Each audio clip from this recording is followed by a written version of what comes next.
moments in parenting, especially during the teenage years, when communication breaks down and it feels as if though we have lost touch with our children.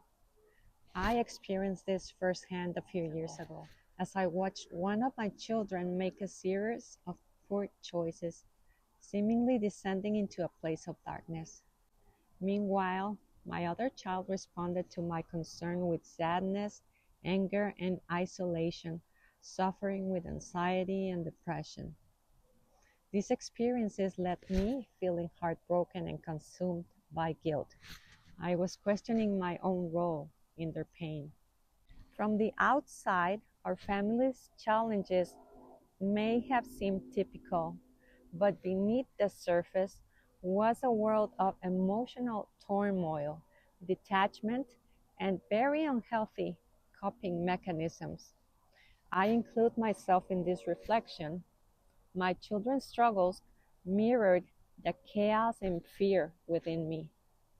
In hindsight, I recognized that God was holding up a mirror, inviting me to understand not through self criticism or distance, but through the suffering of those I love the most. It took reaching a point of complete vulnerability, broken and down on my knees, for me to truly surrender to God. Though I believe that I was connected with Him because I was praying each night, I realized that I had not been listening to His guidance. This was evident in the circumstances that were unfolding around me. While my life is not perfect at all today, our family has made significant progress over the past 5 years. Challenges and setbacks still arise, but now we face them with a renewed sense of hope and resilience, trusting in a divine presence that fights for us. There are times when we falter, but I have learned to recognize when my actions stray from God's path. In those moments, I seek forgiveness and return to Him, knowing that He is always there, patient, loving, and ready to welcome us back. The parable of the prodigal son resonates deeply with me as both my children and I were once lost. Yet, to God's grace, we found our ways back. Despite our failures, He continues to bless us with His presence, and small miracles happen to us every day.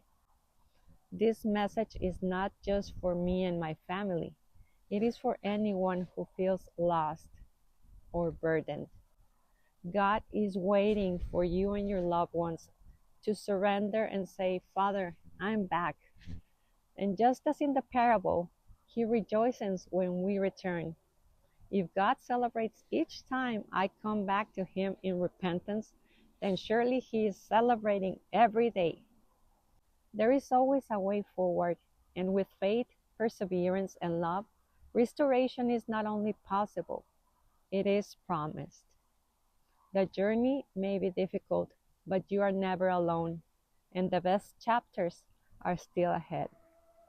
The parable of the prodigal son, Luke 15:11-32. Jesus continued, "There was a man who had 2 sons. The younger one said to his father, 'Father, give me my share of the estate.' So he divided his property between them. Not long after that, the younger son got together all he had, set off for a distant country, and there squandered his wealth in wild living. After he had spent everything there was, a severe famine in that whole country, and he began to be in need. So he went and hired himself out to a citizen of that country, who sent him to his fields to feed pigs. He longed to fill his stomach with the pods that the pigs were eating, but no one gave him anything. When he came to his senses, he said, 'How many of my father's hired servants have food to spare, and here I am starving to death? I will set out and go back to my father, and say to him, Father, I have sinned against heaven and against you. I am no longer worthy to be called your son. Make me like one of your hired servants." So he got up and went to his father. But while he was still a long way off, his father saw him, and he was filled with compassion for him.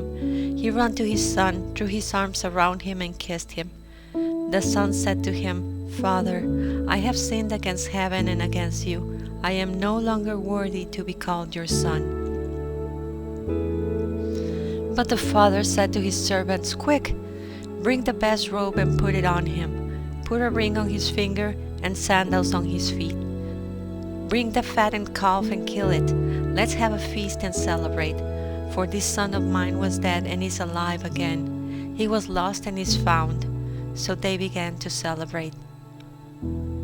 Meanwhile, the older son was in the field. When he came near the house, he heard music and dancing. So he called one of the servants and asked him what was going on. "Your brother has come," he replied, "and your father has killed the fattened calf because he has him back safe and sound." The older brother became angry and refused to go in. So his father went out and pleaded with him. But he answered his father, "Look, all these years I've been slaving for you and never disobeyed your orders. Yet you never gave me even a young goat so I could celebrate with my friends. But when this son of yours, who has squandered your property with prostitutes, comes home, you kill the fattened calf for him?" "My son," the father said, "you are always with me and everything I have is yours. But we had to celebrate and be glad because this brother of yours was dead and is alive again. He was lost and is found."